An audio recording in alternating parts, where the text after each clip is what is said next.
Hola amigos acontenautas, les habla Mauro Castañeda de la Peña en una entrevista por demás interesante. ¿Qué mejor escenario podríamos tener que la antigua Escuela de Medicina Veterinaria? Y qué mejor momento, celebrando los 170 años de la educación veterinaria en México, para una entrevista con el doctor Rafael Lagens, quien es el presidente de la Asociación Mundial de Veterinaria. Doctor Rafael, muchas gracias por este tiempo y por esta oportunidad. Gracias a vosotros, es un honor estar en este marco, como tú dices, celebrando este acontecimiento de los 170 años de la veterinaria en América, en todo el continente americano.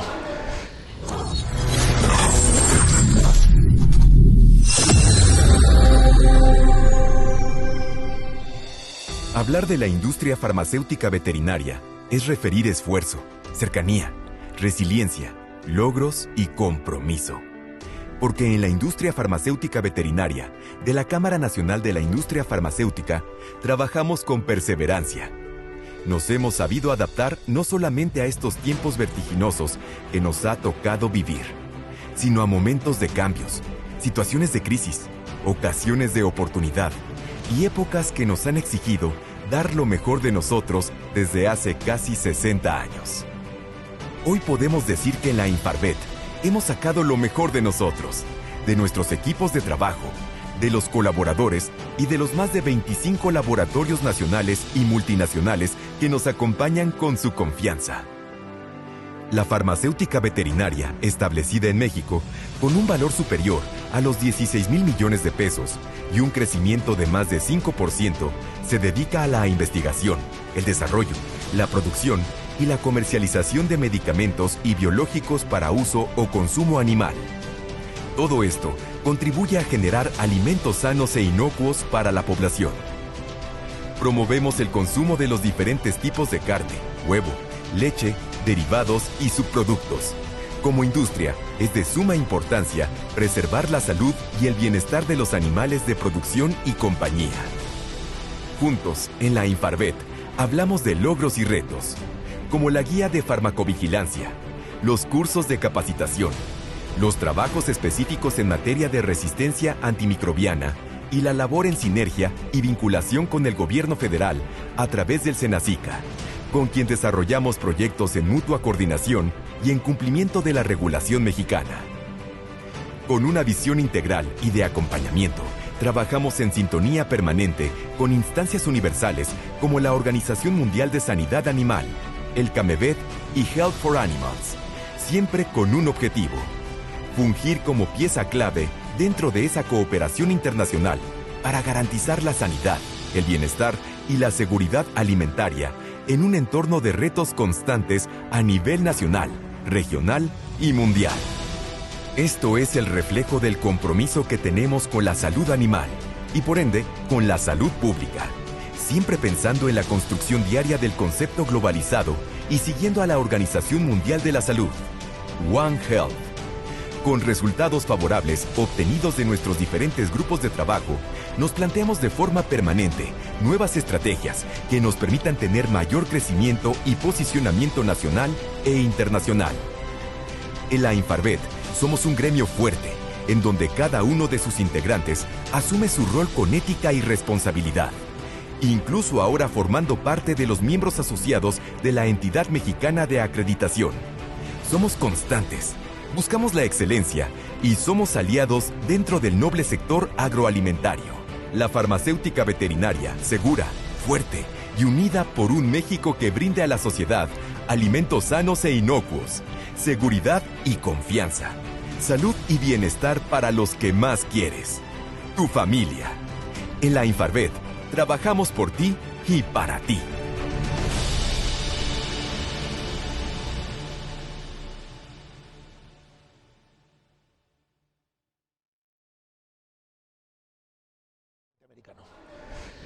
Hacer una entrevista sobre la medicina veterinaria, vaya que es complejo. No solamente en las preguntas, también lo sé en las respuestas, porque estamos obviamente en un escenario donde participa mucha gente que no necesariamente es la parte profesional. Sin embargo, hay temas que tenemos que atender, sin duda. Algo muy interesante, y tú lo mencionaste en la plática que tuviste hace unos días en la Facultad de Veterinaria, hubo un momento en que la medicina veterinaria, el médico veterinario, atendía todo lo que no fuera del humano. Si había una infestación, si había un problema de toxicidad, o sea, el médico veterinario de alguna manera consultado para eso. Hemos evolucionado, hemos cambiado y hoy por hoy estamos viendo en lo que es la formación veterinaria, la formación académica, el que se está dirigiendo ya hacia especies muy específico. De hecho, en México tenemos ya instituciones que ofrecen específicamente para pequeñas especies. ¿Cómo podemos ver esto en un contexto de la profesión a nivel mundial? O sea, ¿es una evolución? ¿Cómo lo vemos, doctor? Porque, pues, por ejemplo, pues obviamente nosotros, yo en su momento, pues estudié una anatomía comparada, estudié todas las especies. Creo que ahora los estudiantes no ven este tipo de formación que nosotros tuvimos. Sí. Bueno, yo veo una evolución lógica. Obviamente, lo que estás planteando y lo que yo planteé en mi plática el otro día es que realmente el veterinario, la única profesión que puede tratar a todas las especies animales excepto el hombre, es el veterinario. Lo que pasa es que hay que ser realista. De memoria creo recordar que las especies de vertebrados que hay catalogadas en el mundo son 70.000. Y una facultad veterinaria tiene 6 años máximo, 5 o 6 años para formar un veterinario. La lógica te dice que hay que formar al veterinario de una manera básica, esa es mi concepción de la veterinaria, formar al veterinario un veterinario básico. Es bien evidente que la sociedad demanda veterinarios que atiendan a las mascotas y a los animales de producción. Eso es lo que la sociedad en un principio demanda, pero aparte de esa demanda, también se está cada vez demandando más que se atienda a especies silvestres, y prácticamente lo que hoy se considera una mascota puede ser cualquier especie prácticamente, o casi cualquier especie, porque no solamente ya es el perro y el gato, son hurones, pero hace poco oía a un compañero que las ovejas o las cabras también hay algunas personas que las tienen como mascotas, o los cerdos, o sea, cualquier animal puede llegar a ser una mascota, con lo cual ese reto que tenemos yo creo que hay que aceptarlo, y creo que los veterinarios en su día a día lo aceptan. Yo ponía en la charla un veterinario de las Islas Canarias que se dedica a hacer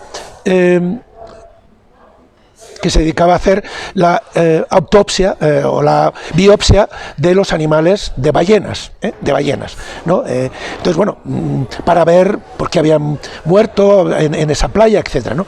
Entonces, realmente una formación básica en veterinaria permite que puedas evolucionar hacia otros campos. No podemos salir de las facultades sabiendo de todo. No podemos, pero sí que debemos salir con una formación básica y fundamental que te permita evolucionar a hacer el resto. Yo creo que tener unos conceptos éticos fundamentales, tener unos conceptos de sanidad, de epidemiología, de anatomía, básicos y fundamentales, te permite de One Health, de una sola salud, tener esa visión de una sola salud, de sostenibilidad, de medio ambiente, de farmacología. No voy a repetir o no voy a tratar aquí de una manera espontánea todos los conocimientos que debemos de tener, pero sí que creo que deben ser unos conocimientos básicos que permitan ponerlos al servicio de la sociedad. Y luego, una vez que salimos de las facultades, hay una formación continuada y hay una formación especializada, y allí cada uno de nosotros debemos elegir en qué campo nos queremos desempeñar y buscar soluciones. Pero el estudiante de veterinaria tiene que saber que no puede salir sabiendo de todo, porque es imposible. Y realmente los retos que tenemos, que nos presenta la sociedad y a nivel global, son máximos. Doctor Largens, algo que me llamó la atención también en una de las conferencias que escuché recientemente, veterinaria tal vez es la única, bueno, tal vez medicina humana también, pero profesión que se escoge por amor. O sea, porque evidentemente muchas veces, ¿por qué estudias veterinaria? Es porque amo los animales. Difícilmente dices amo los edificios o amo las carreteras, ¿no? Cuando un ingeniero decide estas carreras. Puede ser que haya influido en que tengamos ahorita una mayor cantidad de estudiantes de sexo femenino en las universidades. Pero más que la parte de la distribución por género, algo que me llamó bastante la atención es que se está hablando de escasez de médicos veterinarios. Si yo hablo de escasez de médicos veterinarios desde la perspectiva mexicana, van a decir, oye, pues si estamos sobrados de veterinarios, lo que nos falta es empleo para los veterinarios. Entonces, la pregunta que yo hago es, a nivel mundial, ¿puede ser el resultado de que es una carrera costosa? Recientemente decía el doctor Alex Ramírez, él es un especialista de origen mexicano, trabaja en Estados Unidos, ahorita tiene una facultad, vamos a decir, bajo su cargo en Arizona, y hacían un cálculo de la necesidad de 40,000 veterinarios para pequeñas especies de aquí al 2030. Pero también mencionaba él que los veterinarios en Estados Unidos, cuando salen con un diploma debajo del brazo, debajo del otro traen una deuda que puede estar cerca de los $400,000. Entonces es una carrera costosa. Yo le pregunté en algún momento a la doctora Trujillo, que fue directora de la facultad, y mencionaba que el costo de preparar un médico veterinario en la Facultad de Medicina Veterinaria de la UNAM estaba entre 6 y 7 millones de pesos, que pues obviamente siendo una universidad pública, el estudiante no los pagaba como tal, pero eso no le quitaba el costo a la carrera.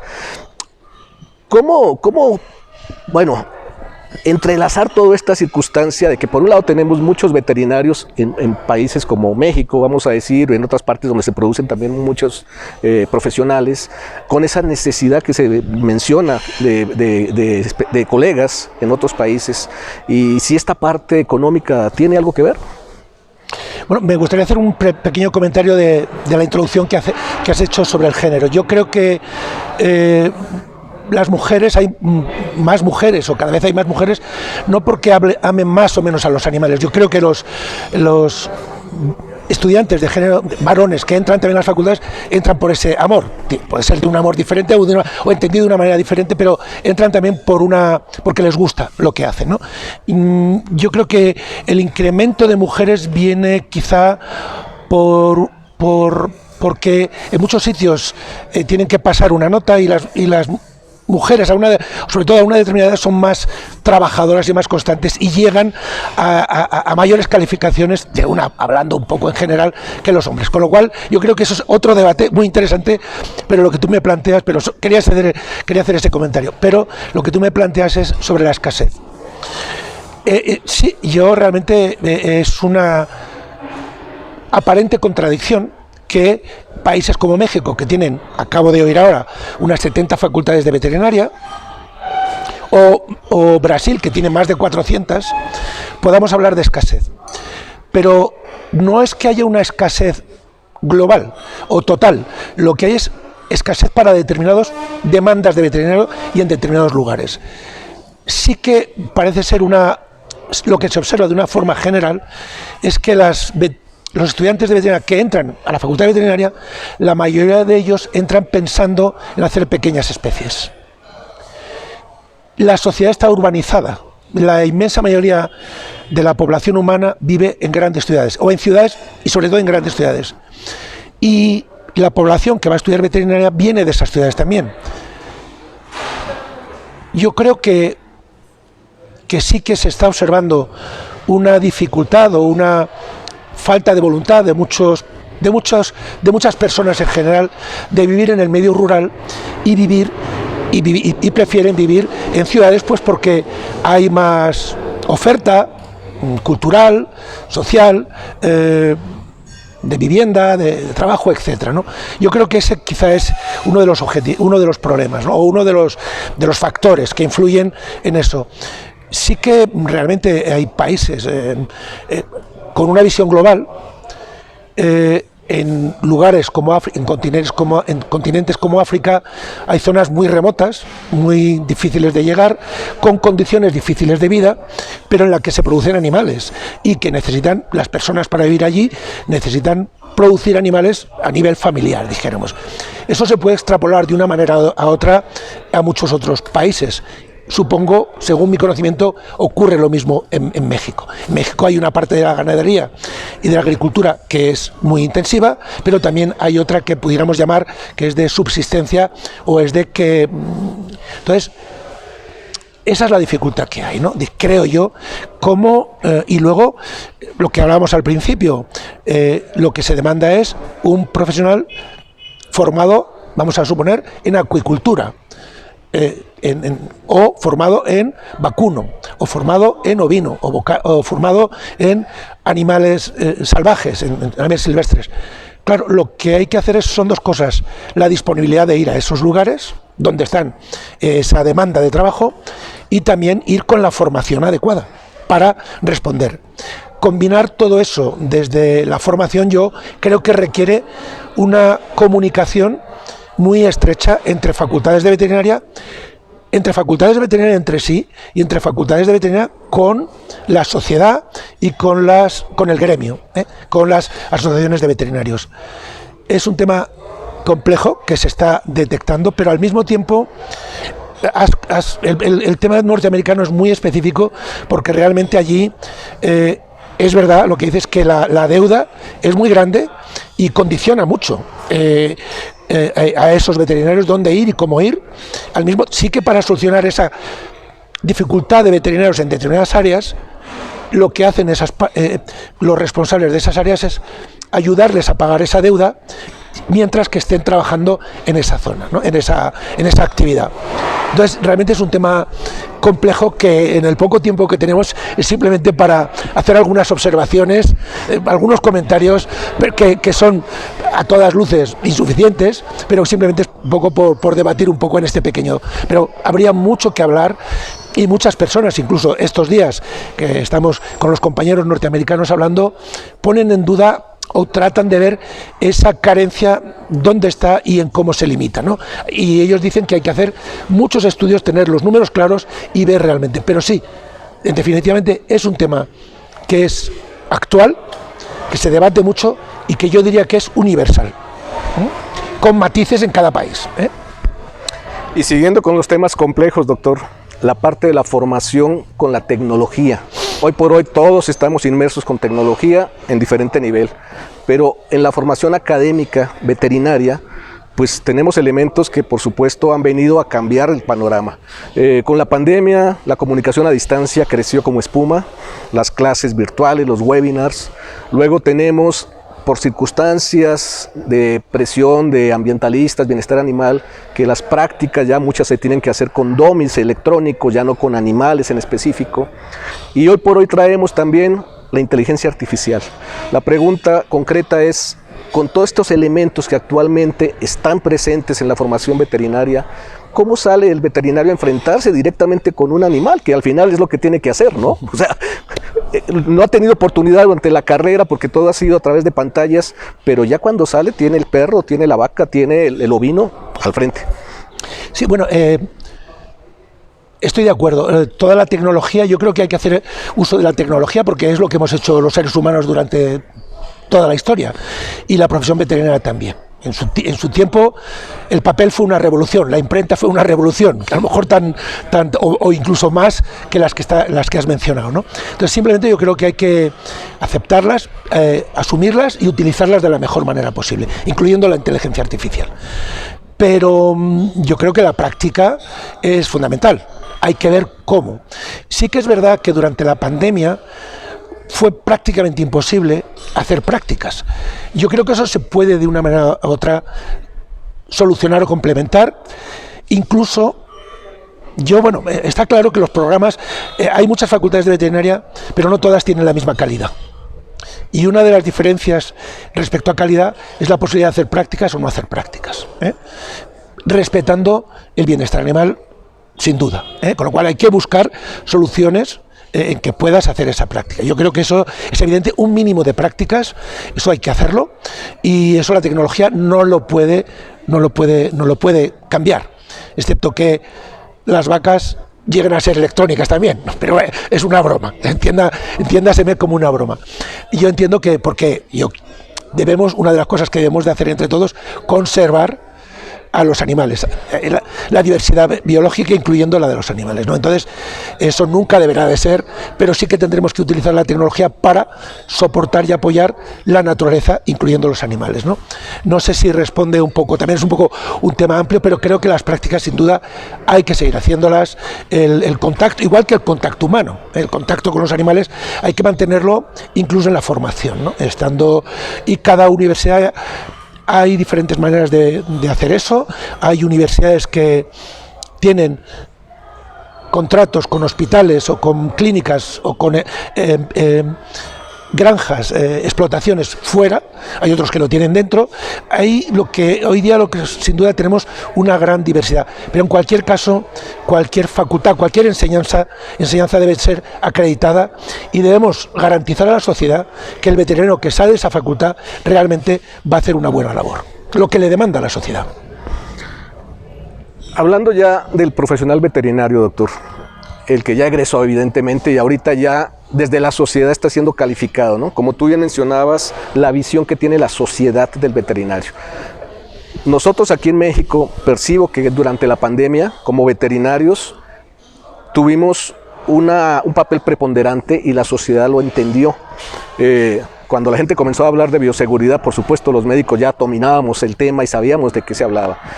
Sabíamos del virus, no necesariamente de este, pero sí de virus similares que son de la familia, porque los conocemos, que afectan también a especies a las cuales atendemos. Entonces creo que el papel del veterinario fue más claro. Por supuesto, el suministro de los alimentos, cuidado por los veterinarios, también fue muy importante. Le dio puntos, pienso yo, a lo que es la profesión veterinaria, ¿no? Y nos sacó un poquito para mucha gente, simplemente que atendemos perros o animales de compañía. El ciudadano, pues muchas veces que no tiene contacto con el campo es lo que ve del veterinario, ¿no? Entonces, esa visión se manejó en todo el mundo. ¿Tú que tienes esa posibilidad? ¿O fue algo que notamos más acá? ¿Cómo se dio esta situación post-pandemia? ¿Y en la pandemia? Sí, yo creo que fue genérico, fue general en todo el mundo.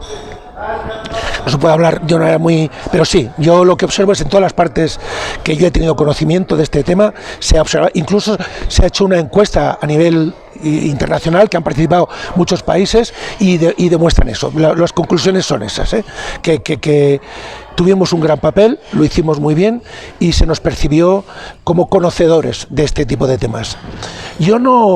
A mí cuando hablamos de que no se nos conoce bien, en la sociedad trato de no dramatizarlo y normalizarlo. Lógicamente, si un ciudadano no tiene información, nada más que la que ve en su día a día, pues ve que cuando anda por las calles de vez en cuando se encuentra con una clínica de pequeños animales o tiene un animal y va ahí. Con lo cual no hay que dramatizarlo, simplemente tenemos que hacer nuestra labor y surgirá y se irá viendo cuando tengamos que estar. Durante la pandemia es verdad que prácticamente todos los ciudadanos nos convertimos, antes éramos seleccionadores nacionales de fútbol y opinábamos de fútbol, y después nos convertimos en epidemiólogos, ¿no? Y opinábamos de eso, ¿no? Muchas veces con poco, pero sí que el veterinario sí que tiene una formación que le permite hablar de eso.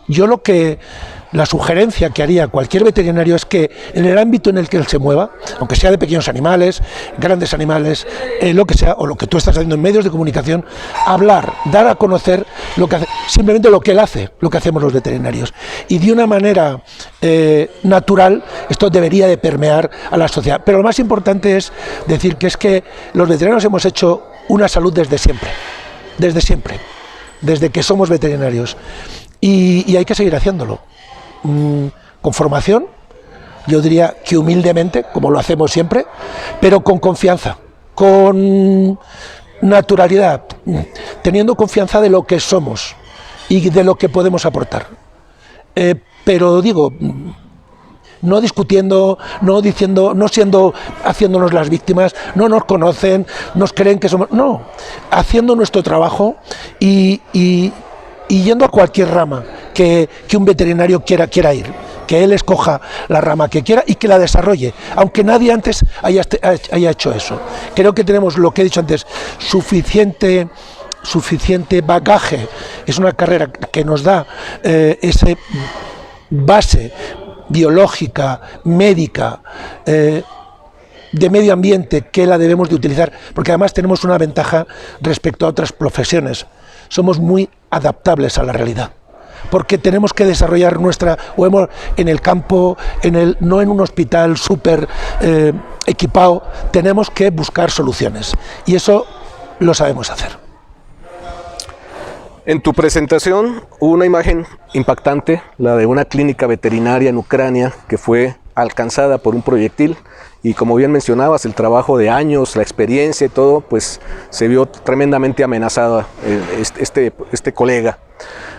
Los grupos, vamos a decir, económicos, geopolíticos, bueno, ahorita por ejemplo no es político, pero estamos en una reunión donde se está concertando una participación trilateral, México, Estados Unidos, Canadá, Europa también evidentemente tiene la Unión Europea, determinan en algo el flujo de los médicos veterinarios en cuanto a dónde ubicarse, interactuar con los otros países, fronteras, o sea, ¿cómo entra la veterinaria en estas circunstancias que estamos viviendo ahora de esta regionalización mundial? Otra pequeña observación o un pequeño comentario que quiero aprovechar cuando has mencionado la clínica de Ucrania, donde yo tuve la posibilidad de visitarla durante unos días. No fue solamente veterinario, hay unos cuantos veterinarios, muchos veterinarios que se han habido afectados por esa guerra, ¿no? Y que evidentemente dificulta la labor que tienen que hacer como veterinarios, ¿no? Yo entonces un poco, y cuando yo menciono esto, menciono un poco en el sentido de intentar sensibilizarnos como veterinarios y como seres humanos en hacer todo lo posible porque no se repitan circunstancias de guerra. Ese es un poco el mensaje que yo quiero hacer con esa, y en este caso es Ucrania. Hay otros países que están en guerra también, a mí me tocó visitar Ucrania, ese era el mensaje que yo quería lanzar. Dicho lo cual, sí, estamos en un mundo global y nos comunicamos más que nunca, los animales se mueven más que nunca, los silvestres con las migraciones, pero también ahora los pequeños animales, los productos de origen animal, los animales de producción también se mueven, y eso hace que los riesgos biológicos y los riesgos de infecciones, de enfermedades infecciosas crezcan, pero también los veterinarios nos movemos más que nunca. Nos movemos más que nunca en redes sociales, y con lo cual interactuamos o con medios de comunicación con veterinarios de otras zonas, pero también los países vecinos, México, Canadá y Estados Unidos, forman parte de una entidad económica, y también yo tengo mucha experiencia en la Unión Europea, donde los veterinarios, cualquier unidad económica que se produzca, inmediatamente lo primero que se busca es que el flujo de animales y productos de origen animal no supongan un riesgo. Eso requiere un control coordinado de los diferentes países. Requiere una legislación que regule el control de esos movimientos. Que tenemos una organización mundial, la Organización Mundial de Sanidad Animal, que ya tiene unos estándares para permitir que el comercio mundial, el comercio y el movimiento mundial de animales, como son las pequeñas especies, se haga sin riesgos. Entonces, sin duda, la globalización requiere una coordinación y una comunicación constante de la profesión veterinaria. Creo que somos una de las profesiones más internacionales, por esa necesidad que digo de controlar los flujos de animales de una forma adecuada. Nuestra asociación, la Asociación Mundial Veterinaria, el origen fue precisamente un congreso mundial, un congreso internacional de veterinaria que se convocó, y como primera medida era ver veterinarios de varios países, diferentes países, ver cómo se ponían de acuerdo en mover los animales, en controlar en hacer un control de la salud de esos animales, de la salud y del bienestar animal. Con lo cual, sin duda, tenemos que seguir. Y sí que los veterinarios nos movemos y si tenemos posibilidades. Yo he visto veterinarios de un país en otro país haciendo una gran labor y sí, somos una profesión muy internacionalizada, que hay oportunidades, y también invito al que quiera quedarse en su país, que se quede, y al que quiera ir a otro país, que vaya a ese otro país, porque todos somos ciudadanos del mundo, yo creo.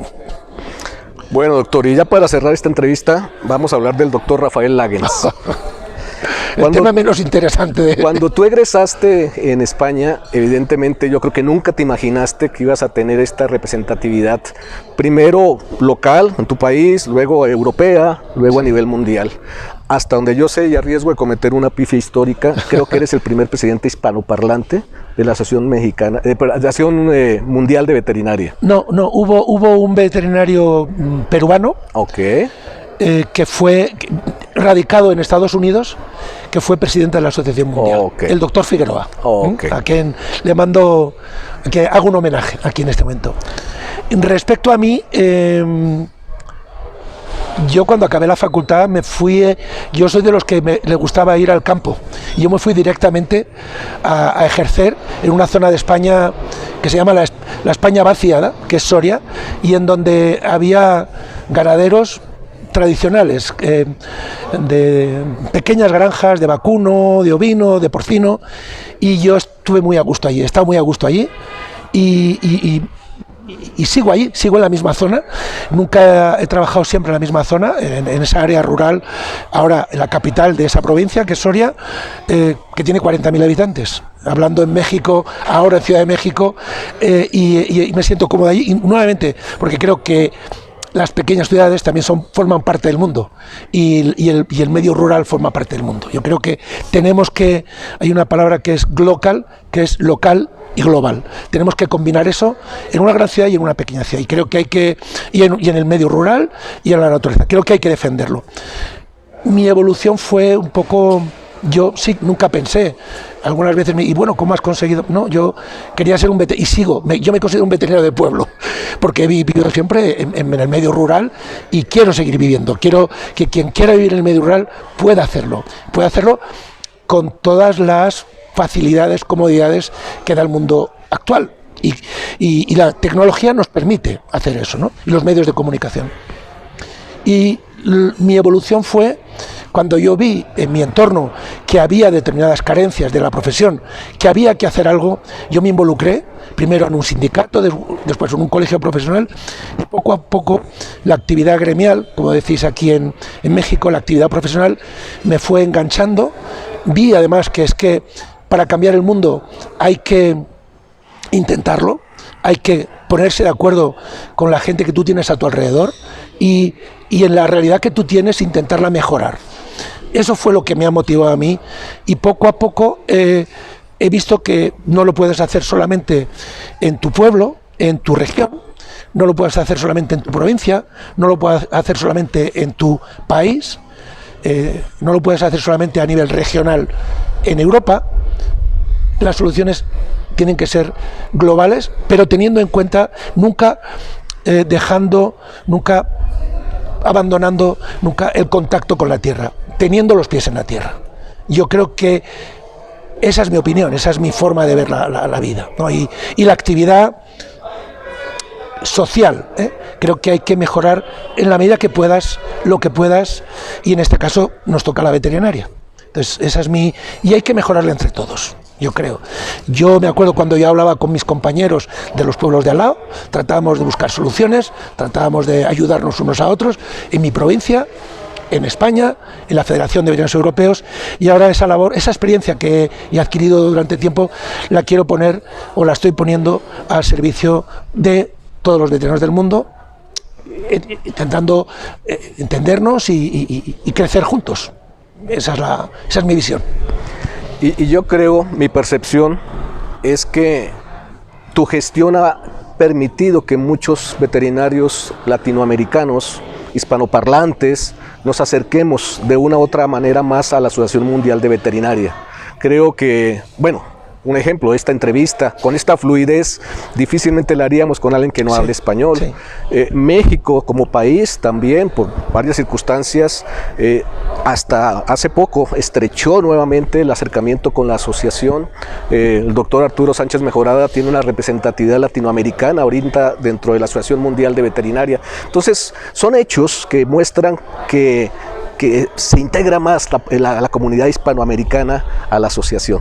¿Es mi percepción, doctor, sí, o es cierto? No, yo lo he tomado como un reto y como una obligación y como un placer utilizar esta asociación para comunicarme Sí que la verdad es que en una serie de países latinoamericanos estoy conectando con ellos: Perú, Chile, Argentina, Uruguay, México, Costa Rica. Para mí, bueno, tenemos una suerte los que hablamos el mismo idioma, y es que es una gran comunidad que nos entendemos con esta fluidez que tú dices, y además con cada uno con su sabor especial, con su perspectiva especial. Eso nos enriquece, y yo creo que ese idioma que compartimos lo tenemos que enriquecer también como veterinarios. O sea, lo enriquecemos utilizando la ciencia veterinaria, hacerla en español. Lo tenemos que hacer en inglés también, porque es el idioma vehicular, es el idioma en estos mundos globalmente, pero creo que también es un placer practicar la profesión y hablar de la profesión en español, ¿no? Y aquí estoy en el país que más hispanoparlantes tiene en el mundo, con lo cual, y el resto de América Latina, con lo cual yo creo que es una bendición compartir un idioma en el que nos entendemos. A veces me preguntan los colegas británicos o americanos, ¿pero te entiendes? Digo, perfectamente, y además nos entendemos, aunque utilicemos palabras diferentes, nos entendemos. Lo que voy es que si todos los veterinarios hispanoparlantes que me hablen, que me estén escuchando, sigamos haciendo esta comunidad más grande, y sobre todo en este sitio tan especial donde estamos, el patio de San Jacinto, que es donde se creó la primera facultad de América Latina, de todo el continente americano, de América Latina también, pero de todo el continente americano, y fue en español, no fue en inglés. Después ya se crearon las inglesas. No es una cuestión de competición, porque son hermanos unos y otros, pero creo que sí, que tenemos que desarrollar la veterinaria en español, y además es un medio de comunicación, el idioma, muy importante, y en esa comunidad nos podemos intercambiar fácilmente los conocimientos, y creo que América Latina, o si queremos, tiene que dar al mundo, tiene una parte importante que proteger en biodiversidad, en naturaleza, en producción de alimentos, alimentar al mundo, al resto del mundo. Y creo que tenemos una labor, y que el idioma nos va a ayudar, nos ayuda a comunicarnos en veterinaria también. No solamente en canciones, pero también en ciencia veterinaria. Pues ahorita me va a ayudar mucho para agradecerte, doctor, esta posibilidad, esta entrevista. De verdad, tus conceptos son muy valiosos para acontecer agropecuario, y que no sea, ahora sí que sí es la primera, pero no la última. Bueno, gracias por esta oportunidad. Doctor, muchas gracias. Muchas gracias.